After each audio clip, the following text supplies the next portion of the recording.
And you have to be open to have that happen. But even then, even being open and then having that orgasm, you're even more open, like more than you ever thought possible. And then it just keeps happening. And it's like, well, there's another one, there's another one. Like we don't count. Like he said 10. Like, no, it's triple that sometimes. And it's just, I don't know.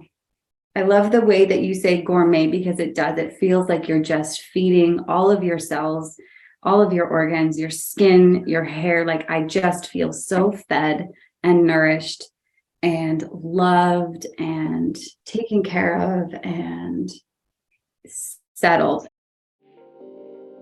Orgasmic enlightenment, where the sexual and spiritual come together. I'm Kim Anami, and I'm a holistic sex and relationship coach and a vaginal weightlifter. In this show, we explore all things intimate. I believe that our sexual energy is life force, creative energy, and we can use it to shape our worlds, strengthen our relationships, and self-actualize. I blend the most avant-garde information from neuroscience, ancient sexual practices like Tantra and Taoism, to renegade wellness modalities to show you how to create gourmet sex in your lives. Come one, come all. The FÜKMOR parenting method. One of the most common and socially acceptable excuses for not having sex as a couple is when you have children. No one will fault you for that. Oh, you have a new baby? Of course you aren't having sex. Oh, you haven't had sex in a few years? Well, you have so many children. How could you ever find the time? The irony here is that the more you have sex, the easier and more effective your parenting will be. The better the sex you have, you will find that your whole life, and especially that as a parent, flows with ease, grace, and harmony. Want to know why? Because your bed is the epicenter of your family. And that's where your children came from, right? The energy that you cultivate from your intimate life radiates out and reverberates into everything you do, especially your children and family. You, as the couple, are the engine. When you are in love and having passionate, life-changing, life-building sex, you are feeding and nourishing yourselves and everyone around you, especially those closest to you. They feel the changes in the barometric pressure of your connection the strongest. When you are in strife and fighting with each other or living in a defended space, that is the frequency that filters down into your children. That is the food they are eating. And that is the energy that they will mirror back to you and express out in the world. I have seen this in countless couples over the years. When they come to me and their relationship is in stress, inevitably their children are too. So what is the solution? Why, the FÜKMOR parenting method, of course. Over the years, as I've worked with so many couples and I've coached them in the FÜKMOR method, as we saw their relationship heal and flourish, so did the behavior of their children. They became calmer, happier, more open, they share more and communicate. This energy that you generate, this magical life force energy, feeds everyone in your midst, and especially those who were birthed from it. The old idea that you could hide the state of your relationship from your children and couples stay together because of the kids is one of the most damaging things you could ever do to your children, because you are living a lie. You are modeling a lie.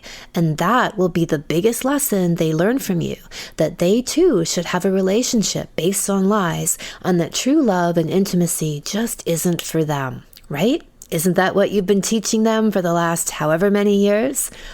The best lesson and modeling you can give them for life and love and their entire future is that you love and fuck the shit out of each other.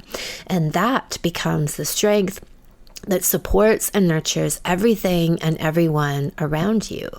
You are each other's source of energy. So many couples, under the stress of having a new baby and not being deeply connected to begin with, instead of turning to each other, turn away from each other and into themselves. They don't live and love and parent as a unit, but as two independent entities. They forget, or they've never known, that they are stronger when united. If you add on top of this a traumatic birth, which nearly all hospital births are, you have a couple emerging out of their birth experience with PTSD, a disconnected relationship, even though they might not know it, and now they are thrown in the deep end of the challenges of parenting. Is it any wonder they struggle? The big secret, though, is that you will gain the most energy, strength, patience, intuition, and joy if you know and make a way of life out of your relationship being the center of everything. This is your sanctuary and fueling station, the place you go to recharge, surrender, let go, and find yourself in each other's arms, hearts, and genitals. In today's All-Star interview, we have Mara and Phil. We've interviewed Mara before in another All-Star episode called 5 Techniques to Create a Super Pussy, which is season 4, episode 1. Amazing episode, highly recommend. So Mara and Phil have a blended family of 6 children between them, including a toddler and a 6-week-old baby who she was tandem breastfeeding during our interview. I kid you not. So whenever you catch yourself making excuses for why you can't, remember that is a choice. And then listen to this interview. Well fucked All-Stars. All right. Welcome, Mara and Phil. And there is Mara tandem breastfeeding as we speak. Good morning. Hello. Good morning. So tell us all about the FÜKMOR parenting method. So you've been on this epic odyssey as parents and flying in the face of what a lot of people would see, like we've been talking about, the number one socially accepted excuse why parents don't have sex is because they have children. And that excuse can fly for many, many years. And you've been the opposite of that, where you've really taken your intimate life as nourishment for being parents. So tell us all about that and any part of your journey you think would be inspiring and relevant for people listening.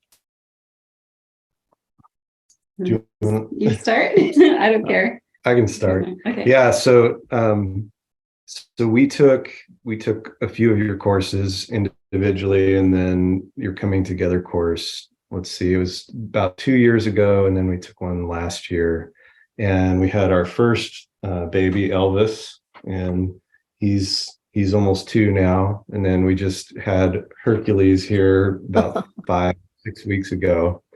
I love the names.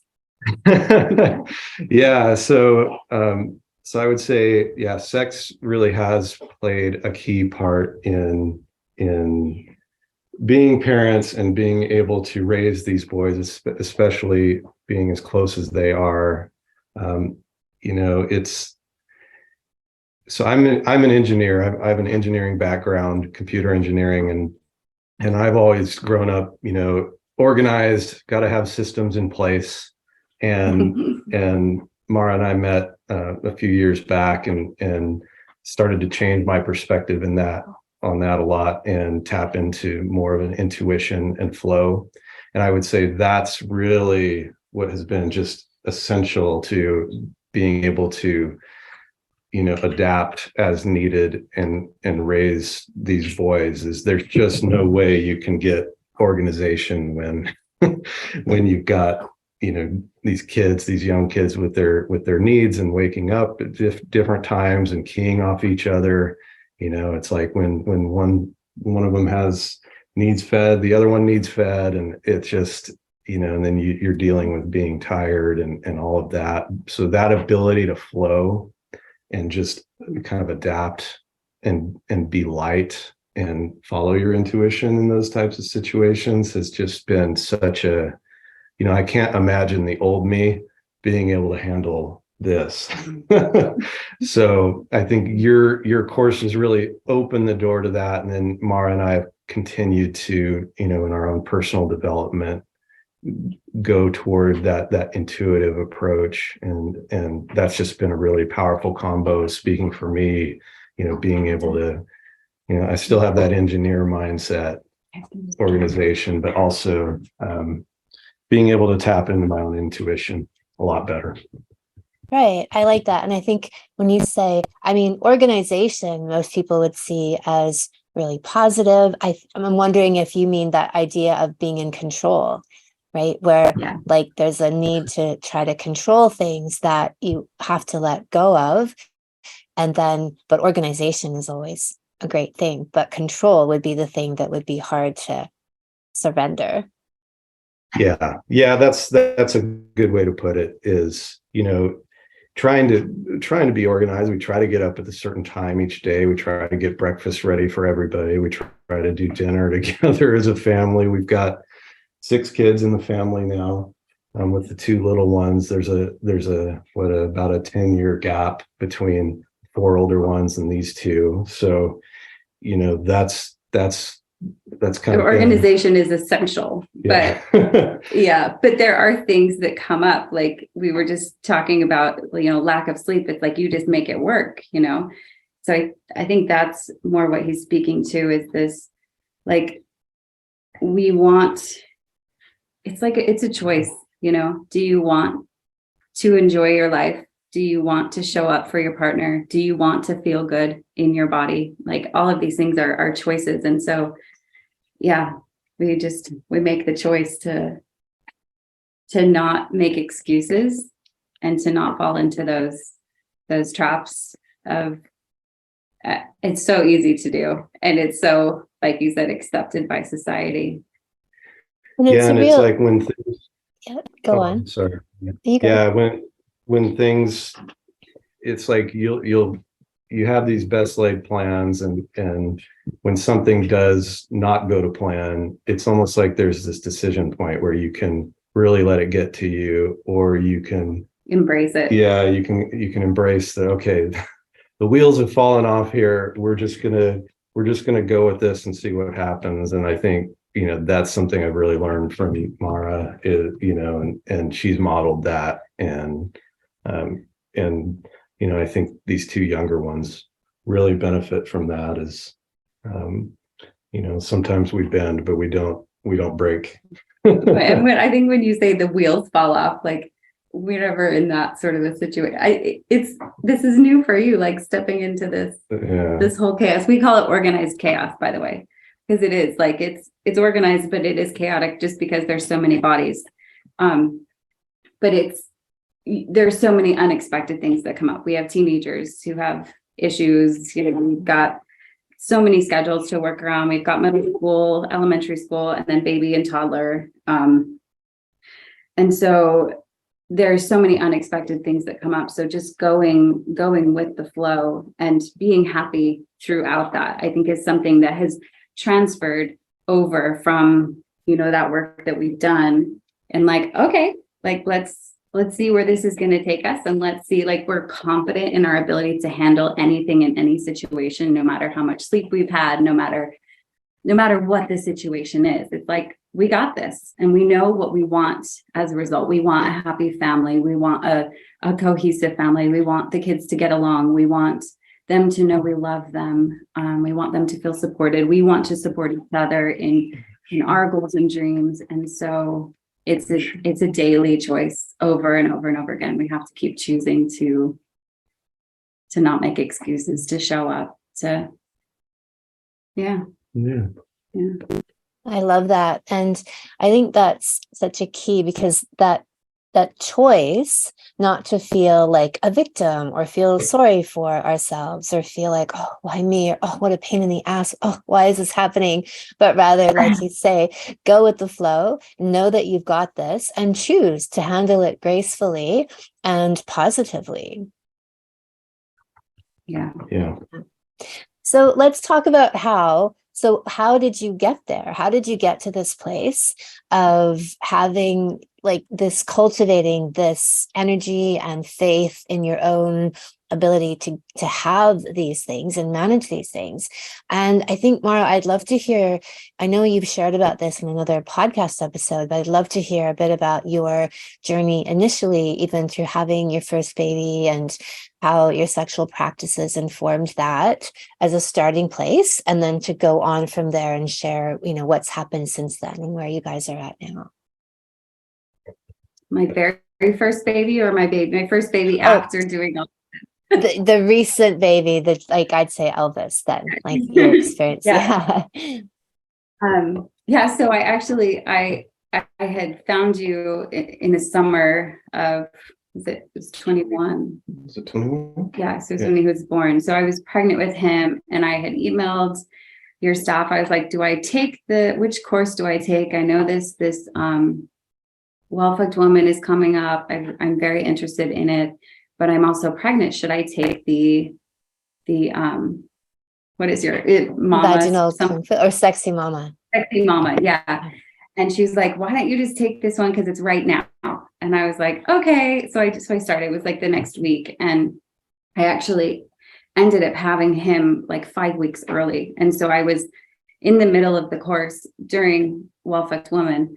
And I'm so glad that I had done that, because a lot of the things I had learned helped me actually in birth, and then healing afterwards. So, and would you say that's like vaginal awareness? Like, what helped you through birth in that course in particular? That, in terms of your sexual energy. So I think I started, I mean, it doesn't really matter why you start, right? You're drawn to things for particular reasons, but it was like, we had a new relationship. We had just got married that summer. And we've been together, 2 years before that. And so we were still trying to figure out how we meshed together. And so I was like this, and I grew up very religious. And so like sex was very taboo. We didn't talk about it. And so I didn't really know how to bring up sexual things with him, and like how to talk like with him about things, and work through things when I had a problem or when he had a problem. So I think that was my initial pull towards your work. But then, so when I started, I learned vaginal awareness. I learned body awareness. And it was also this spiritual light that turned on in me, where I could feel the sexual energy. And it helped me. Hi, what's up? Can I use something? Baking powder, honey. Just running? Yeah. You're welcome. Kids making pancakes. Love it. So it was a lot of just this spiritual light, I said, that really turned on in me, and I felt turned on everywhere that I went. And I was like, what is this? Like, I think I even emailed one time. I was like, is this normal? I feel like I'm walking down the street and I am like high. Like, what is going on? Like, I feel light. I feel like I'm being carried. Like I feel like I have this line in front of me. Like, I know exactly what I need to do, where I need to be. Like, I feel like guided. And I don't know who emailed back. It was anyway, but they were like, yep, keep up the good work. So it was that. And then also just my healing afterward. I had always struggled with postpartum depression with all of my kids, but after Elvis was born, not the slightest sign of it. Like, I was happy beyond happy. Like, his birth was extremely orgasmic, and like I glowed after, and people were like, did you just have a baby? Like, what what are you drinking? What are you eating? Like, how did you do this? And lots to come. Yeah. Right. Yeah. Can I use the bread flour for pancakes? There's regular flour in the bucket with the blue bin. Okay. So so yeah, that was huge, the postpartum depression. And then also just the healing of my body as well. My vagina, like I didn't feel like I had just given birth. Like normally it's like, and I think it's a lot of that is the societal expectations put on you, or not expectations, but like Curse. excuses. It's like, you have to wait 6 weeks to have sex and you're going to feel like you were hit by a train. And I was like, I feel amazing. I think I shared this story of how I made, 100 cinnamon rolls like a week after he was born. Like for something, we had this like farm event. And so I was like, yeah, let's do it. And I just like put him in the carrier and I felt great. And yeah. And just You from shared that. a guy's perspective, I would say our sex has changed like 180%, it's turned around 180% degrees since when we first met. Is, as a guy, I could really feel it as you got in touch with yourself and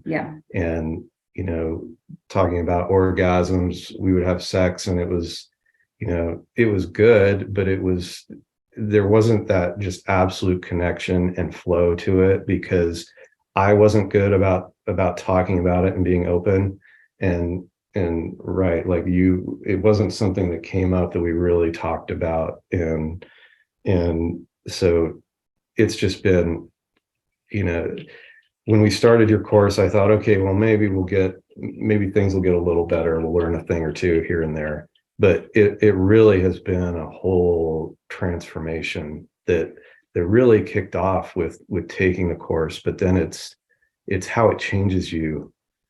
It kind of starts you on this path, and then as you look at yourself and your own hangups, you just become more and more open. And I think we're still big time on this journey, but it snowballed for sure. Yeah, we look at each other, during sex or after sex, and we're just like, oh my God, we cannot believe like how good this has gotten. So yeah. So that's been great. Yeah. And that's it for the baby thing. But I mean, we have so many more things we can share and how it's transformed our lives. But go ahead. What were you going to say? Well, yeah, I'd love to hear all of that and any other, how else you might articulate your sexual connection and what it does for you as parents. You've already said that, but I guess in whatever else you want to share, the more that you weave that through would be great to really demonstrate to people, right, the truth of this so they get it.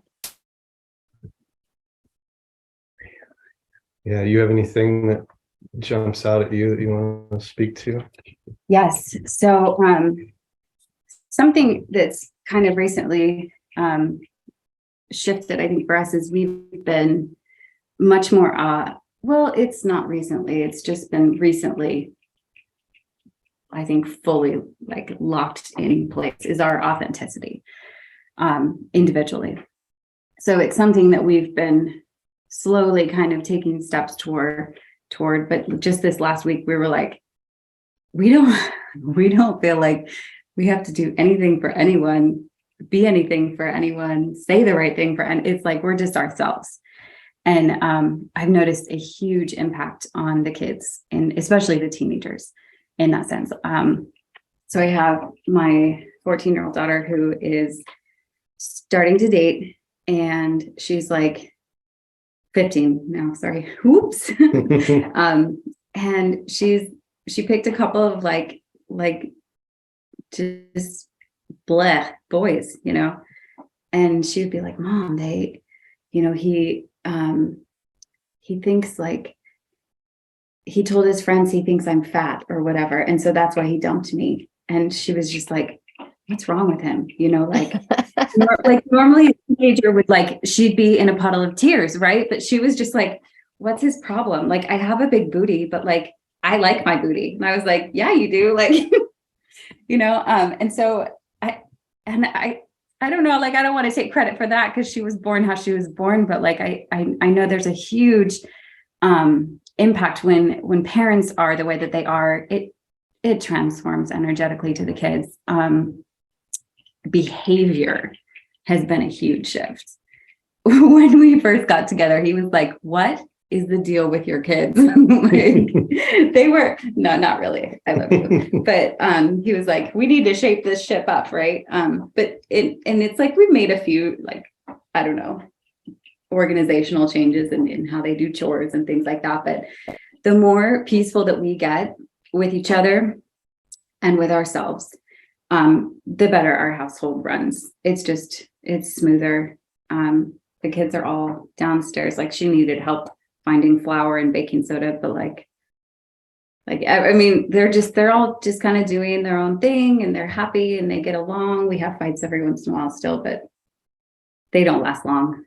And so I think there's huge benefit to the kids, and just without even, we don't have to say a word. We haven't told them not specifically what we're doing. They know kind of what we're doing, but like, we don't have to tell them, like, here's how you should act, and we want you to be peaceful. It's just kind of energetically transforms or transfers onto them, I think. Yeah.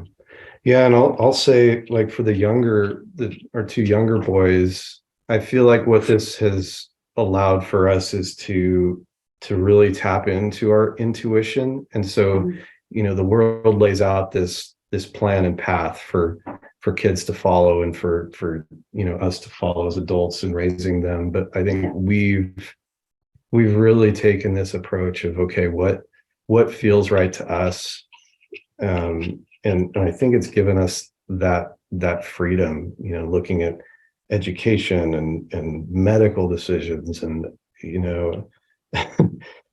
what kind of values we want to instill and model for them.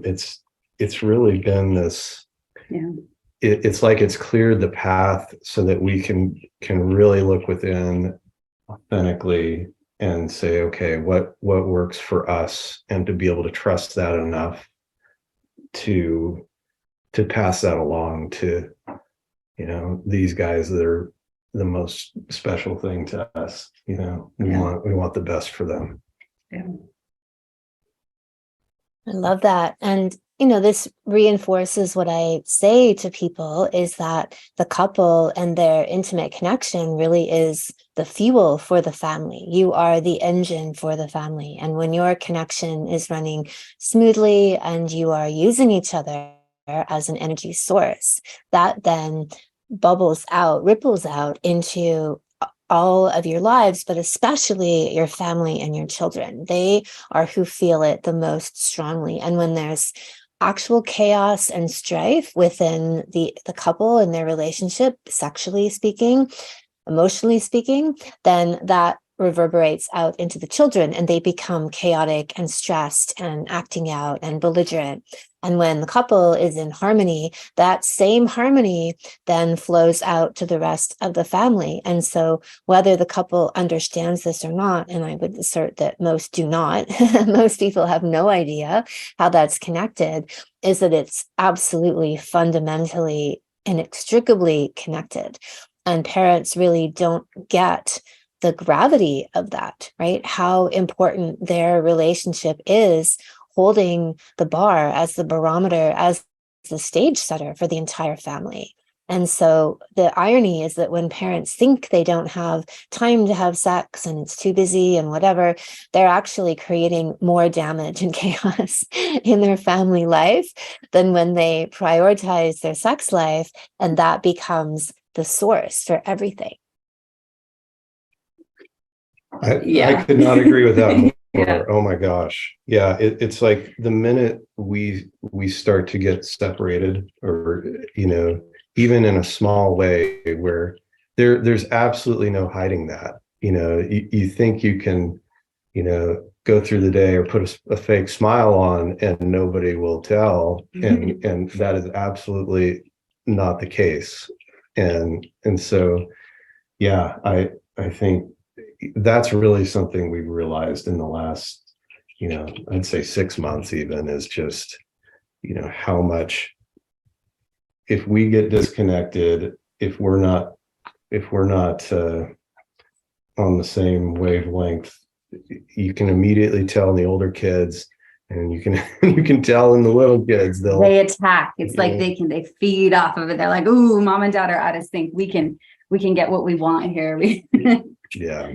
Not what they want, but it's like they can sense it, and they try to fix it. I think like they come in with like more chaos to try to be like, something's not right here. I don't know. That's how I see it anyway. Yeah. They're like, they, what is it? I heard somewhere where it said that when somebody is not feeling well, like emotionally, they try to make the other person feel just as bad. Right? Have you heard this? So it's like when a toddler throws a tantrum, they're screaming, and their goal is to get the parent to feel how they're feeling. Like, I feel awful, and so I'm going to make you feel awful as well. Right? Like a couple fight or whatever. So I feel like that's what the kids are doing when we're not in sync, when the house isn't really running smoothly. They act out to represent like they're not feeling well. They feel the dis-ease in the house. They feel like the lack of peace. And so the opposite happens just as quickly, and it happens quickly. Yeah.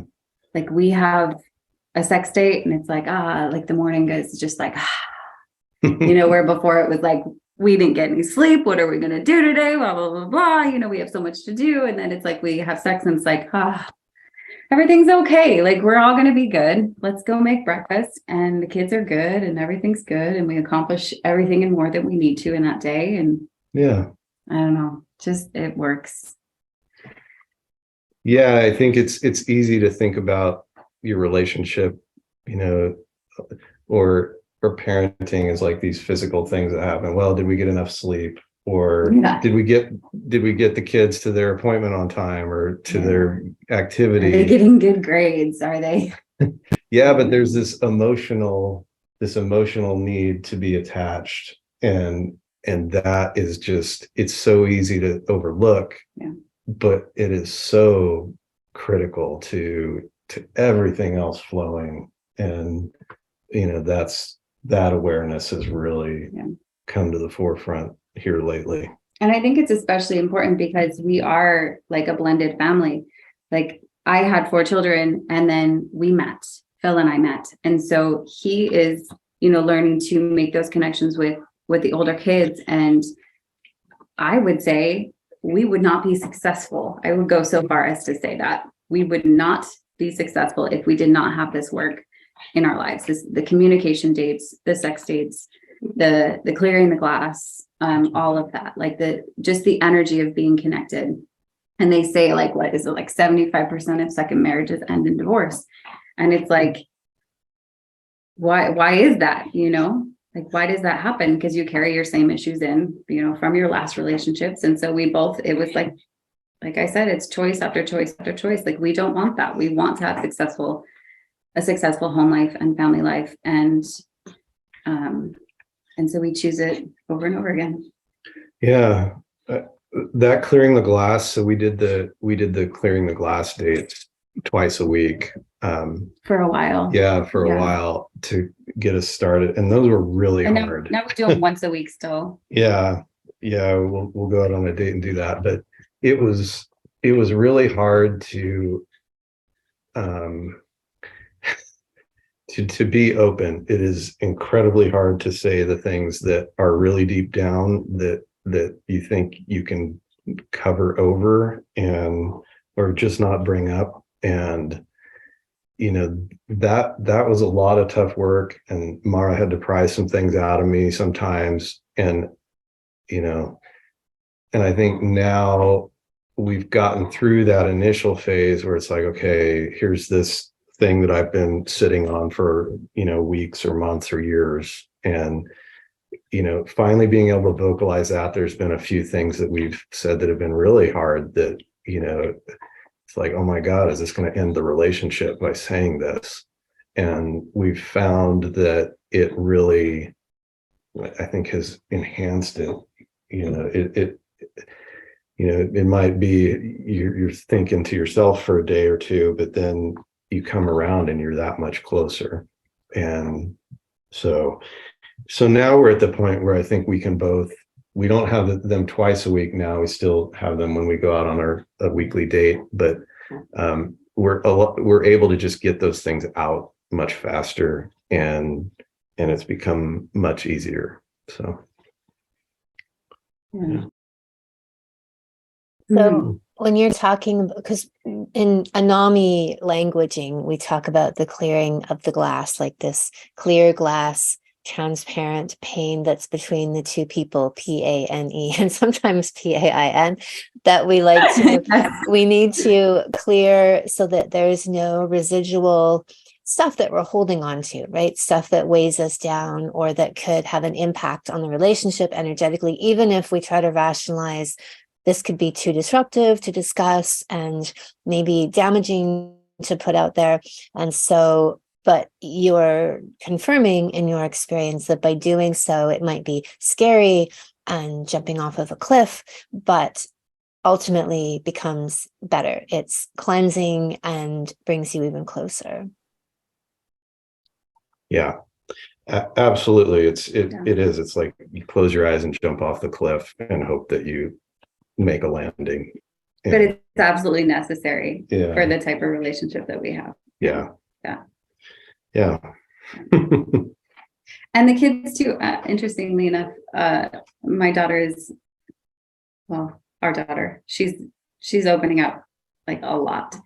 She tells us things that I don't think a teenager would tell their parents normally.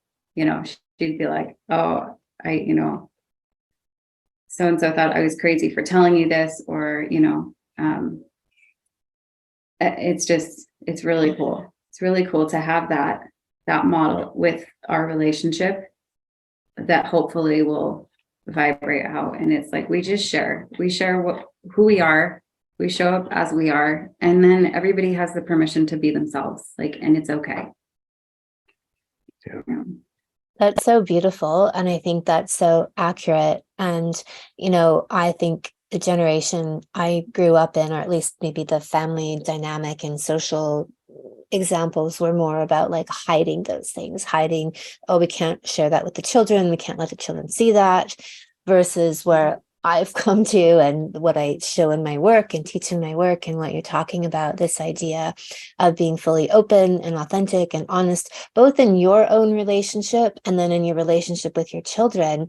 And yes, I believe that by osmosis, they pick up all of that modeling, and the best protection and the best education we can give children about being, we can't tell people, okay, you go tell so-and-so that this is what you think. Like, that has to come from within them, a certain kind of autonomy and self-confidence and self-assertiveness, right?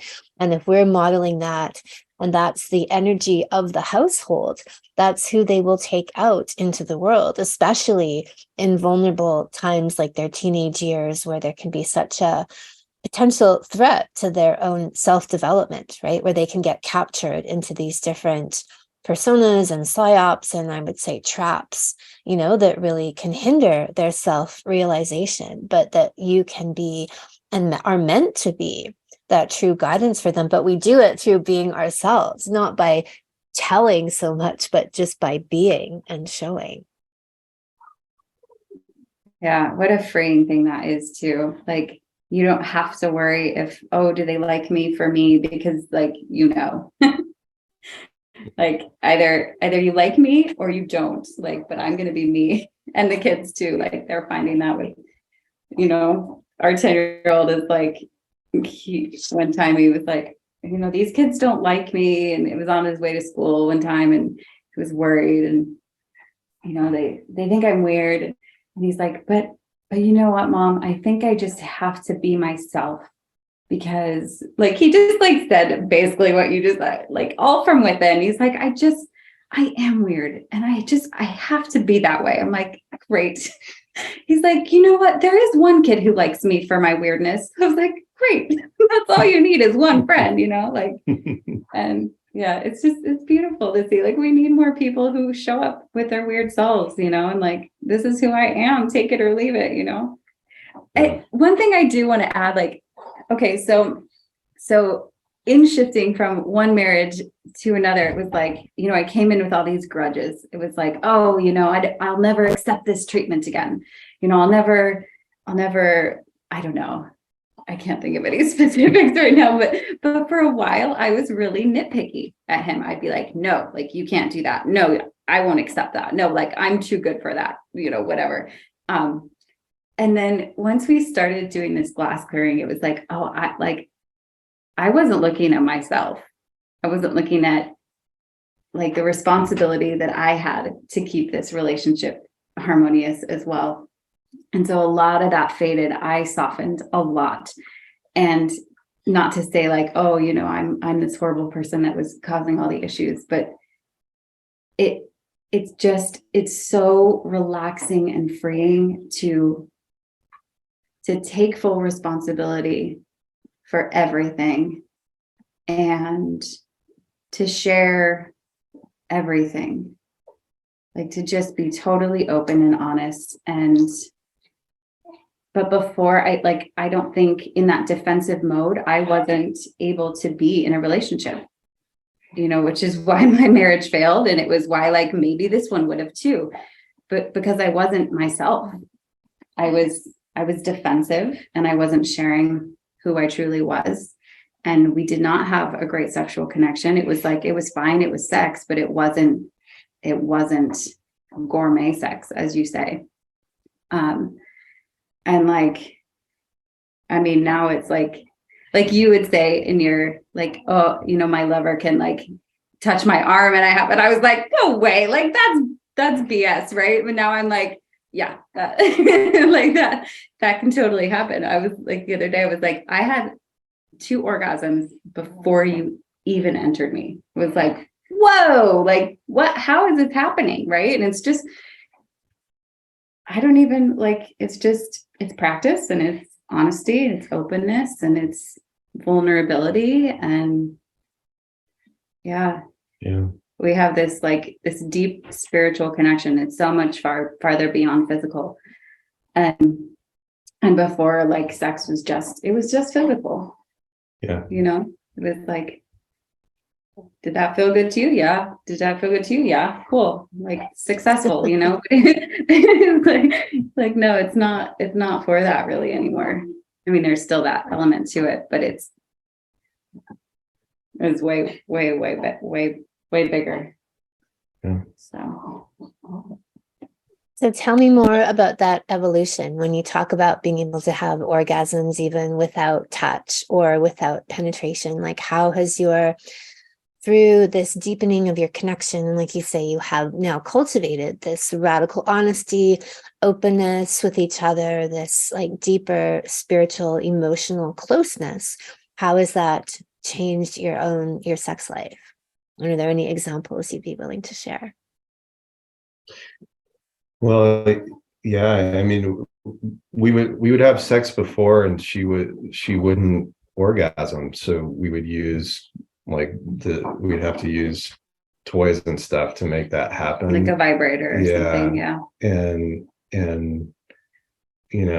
it would be 15 minutes, maybe 30 minutes, and we'd be, okay, cool, we're done. And my own belief was like, well, that's pretty good for a guy. Like, I'm doing all right, Right.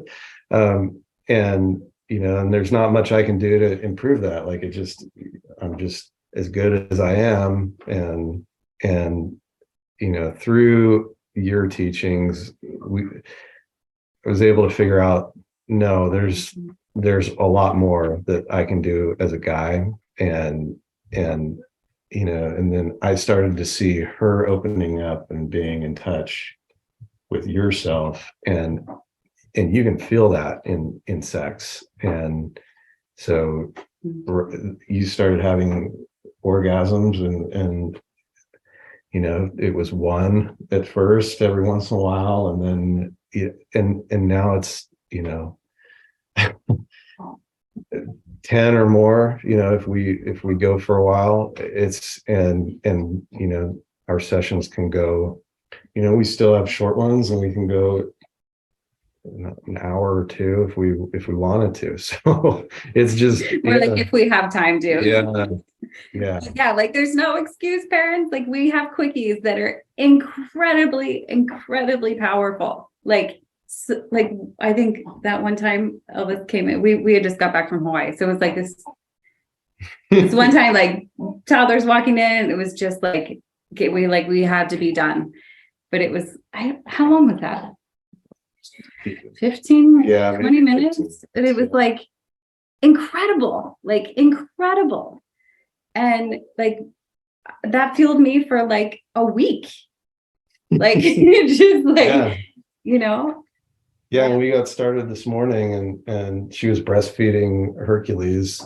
And that's just you just kind of fit it in. And I mean, and that's not to say we were able to do this all the time every day. Like we still, we're still living our we've got our responsibilities and all that. But I think we realize now that if things aren't going well or we need help, we need to get back together and either clear the glass or sexually connect. And it's just made an incredible difference, and I can see it just individually. I think that's been a part of both of our second marriage, just having this humility and understanding that you have to start with looking at yourself. And whereas you can't have an ego.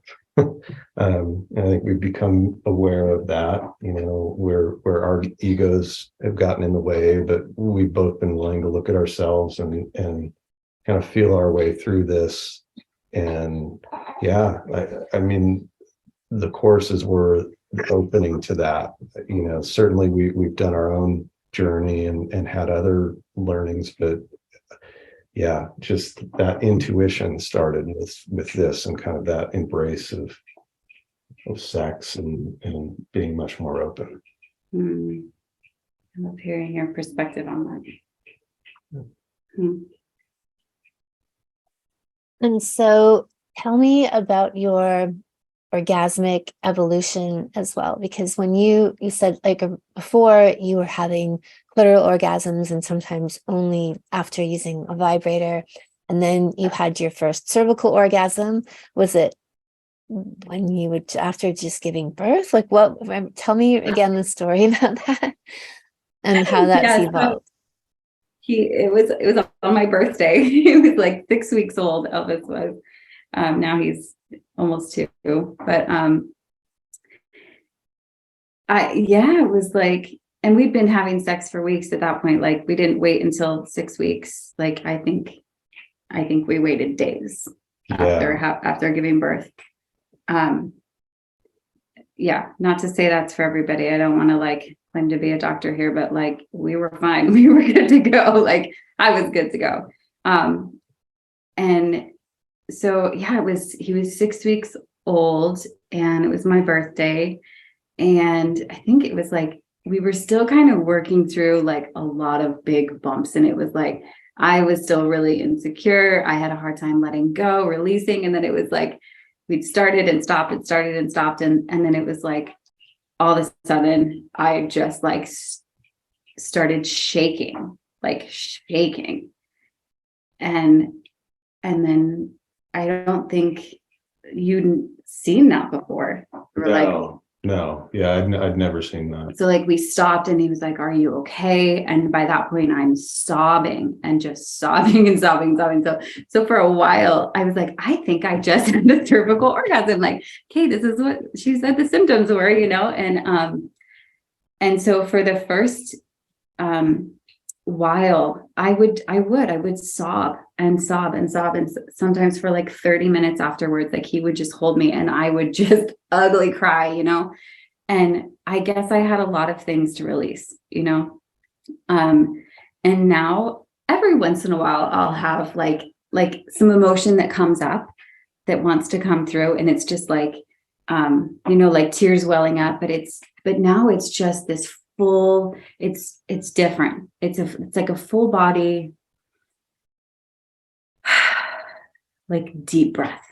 It's like all of my cells get a recharge all at once.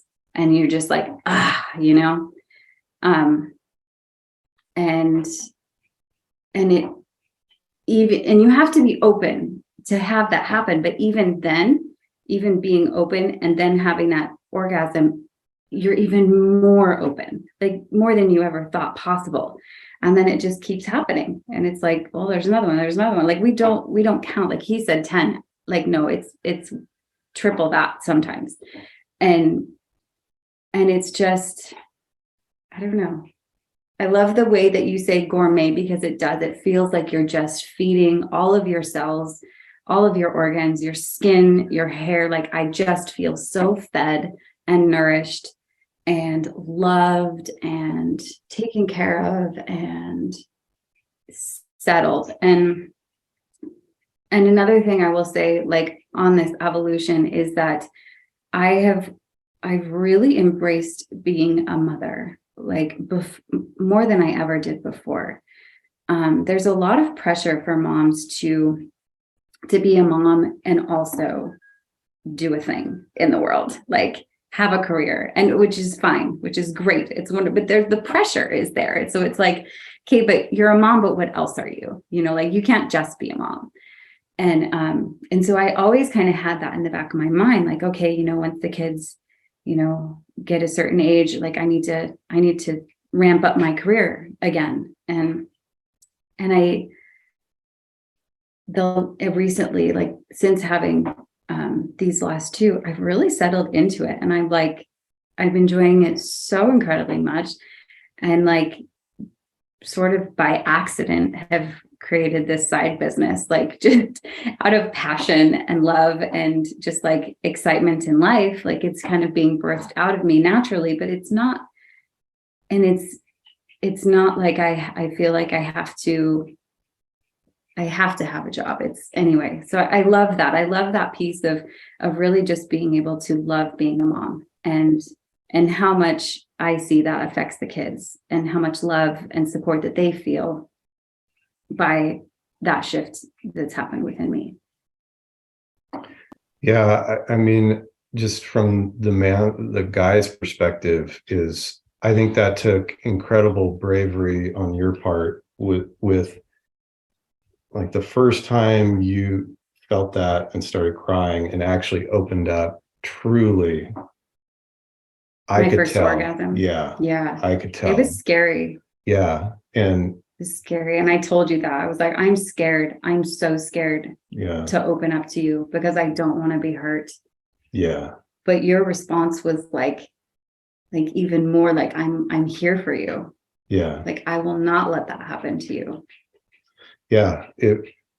And I think we've really come to understand kind of the masculine and feminine energy. And there was, another thing that you taught in your course is the need to, as a man, to embrace and be a container and to allow the space for the girl to be able to do this. And so that was something, I certainly had work to do on. And so, yeah, seeing this for the first time was, it was a full stop, like, oh my God, like, are you okay? And it continued for months, right? Like we'd have different experiences like this, and it got, more and more where you were able to open up faster, and cry, and different things would come up, and it would be, even different sexual positions and stuff would trigger different things.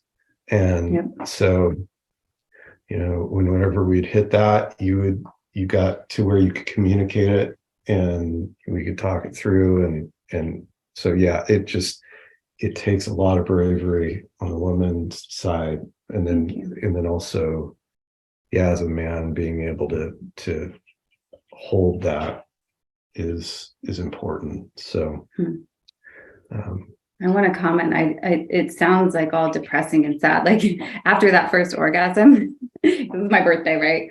I sobbed for a little bit, and then I started laughing, and I'd get up and I was just like, right?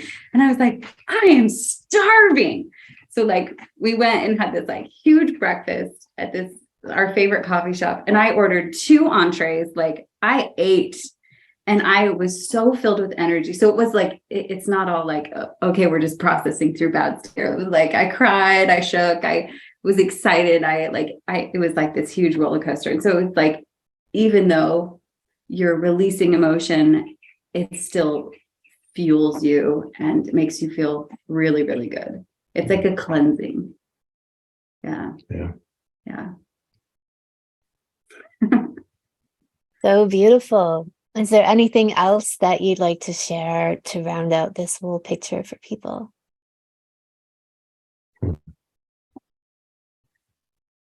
No, I'll just echo what Mara said. I think we both came into this relationship with a fair amount of baggage, and and I think we were humbled by our past relationship and some of the things we had faced. So we were able to be open enough to say, why don't we take a shot at this course and just see if what you're saying is true. And I think we were able to, it's certain you really opened up some incredible doors for us. And, we're far from perfect, but this has just been, it's led to so many other things. And I think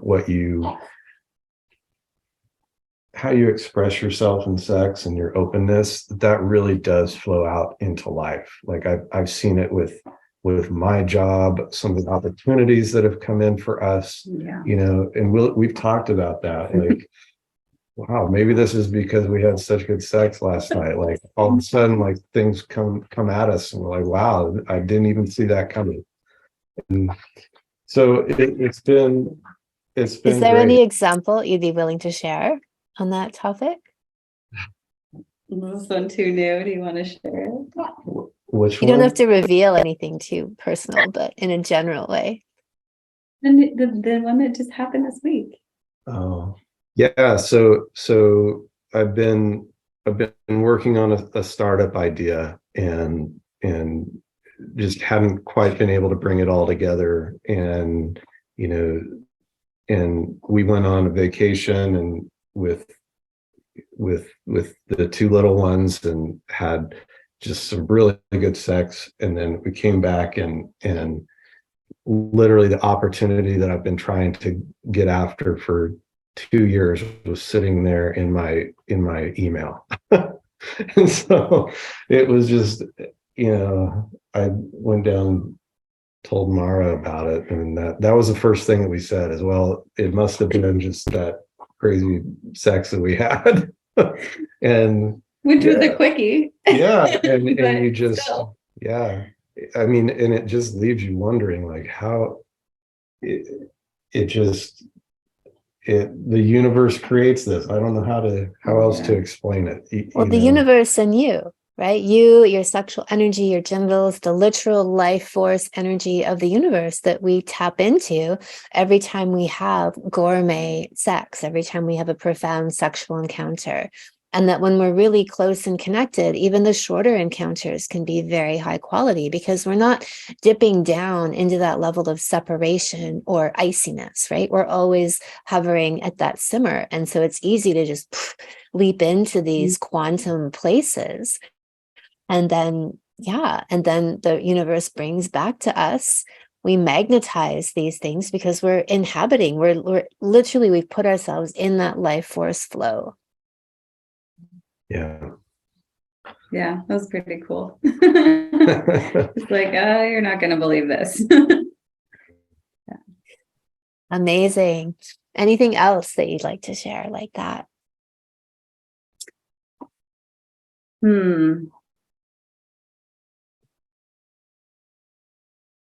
Let's see. Think who am I for you?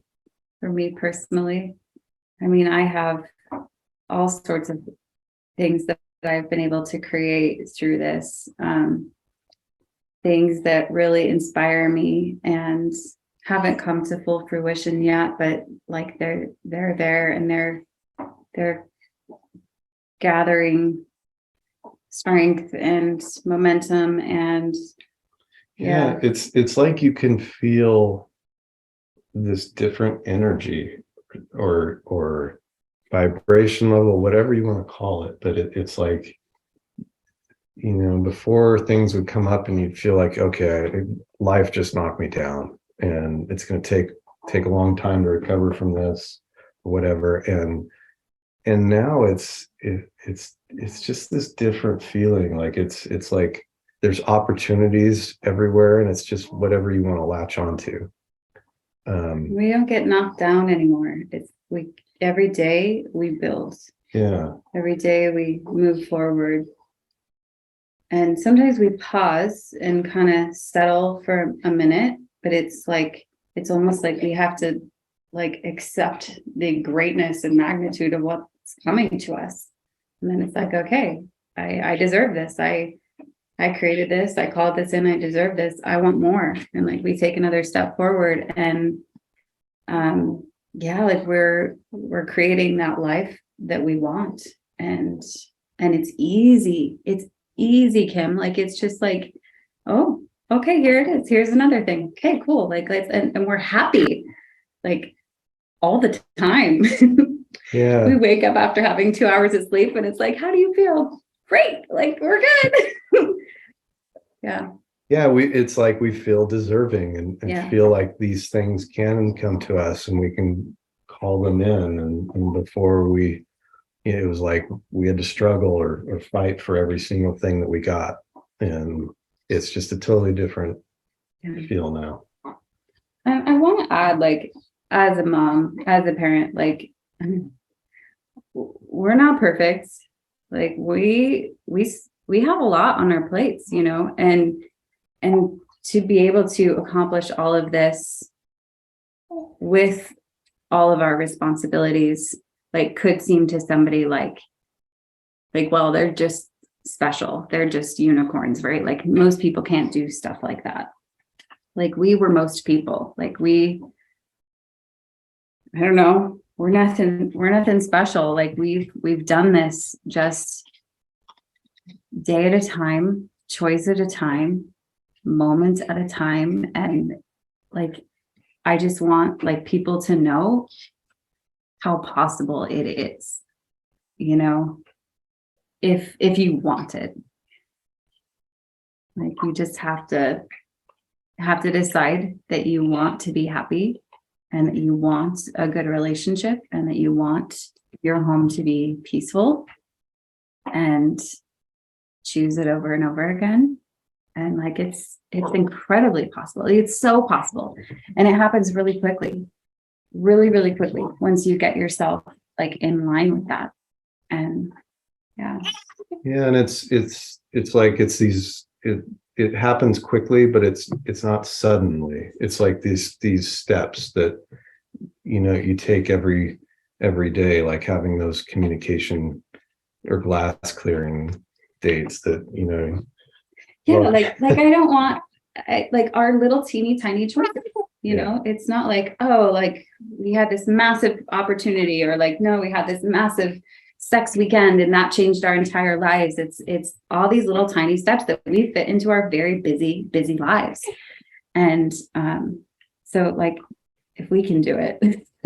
yeah, and it's like we've always been able to return now to this North Pole, right? Yeah. Like if things don't go the way we want, it's like, okay, let's get back to what we learned and what we now understand. Yeah. So that's made all the difference too. Yeah. Yeah. And you say all of this as you're passing back and forth this little baby that's how old? He's 6 weeks old today or yesterday. Right. Yeah. As you're breastfeeding, tandem breastfeeding, passing the baby back and forth while doing That's this what I'm interview. saying. We're freaking busy. And we're living a magical life with an incredible relationship. And yeah, I mean, it's so possible. And I didn't think it was. I always thought it was this fairy tale of like, oh, I want love happily ever after, but like I can say like we're truly happy, and it's very easy to access. Yeah. So beautiful. Thank you both for sharing and letting us into your world, and just yes, you too, all of you involved. It's so inspiring and beautiful to hear. And I love even what you landed on there, and just letting people know, right? Like, it's a choice and anyone can get there. That's the whole Anami guarantee, right? Everyone can. Yeah, absolutely. Yep. Yeah. And definitely our thanks to you, Kim, for getting us, showing us the right direction. My pleasure. How epic are Mara and Phil? Cervical orgasms up the yin yang, not missing a beat after her births, and having ecstatic, life-changing sex that is the creative source for everything from their parenting to their businesses. That is how it ought to be, and can be for everyone. The Coming Together Salon starts today. This 10-week online salon contains all the tools you need to overhaul your entire relationship, from communication skills to have the tough conversations, to yoni and lingam massage, to block clearing practices, to my full Orgasmopedia with all the skills you need to reach energy orgasms, full body orgasms, cervical orgasms, plus my Tantra primer for all of you wanting to use sex as medicine and a creative power source. It's all here. This course runs live once a year, and you have me with you every step of the way in our weekly Q&A sessions, where I'm there to coach and troubleshoot with you. Registration closes Friday night at midnight. Go to kimanami.com, look for Sexual Savant Salons, and click on Coming Together. Thank you so much for listening. If you haven't already, subscribe and also leave a review. And send someone else the gift of a healthy libido and an off-the-charts love life by sharing this episode with them. We'll be back next week, and in the meantime, many happy orgasms.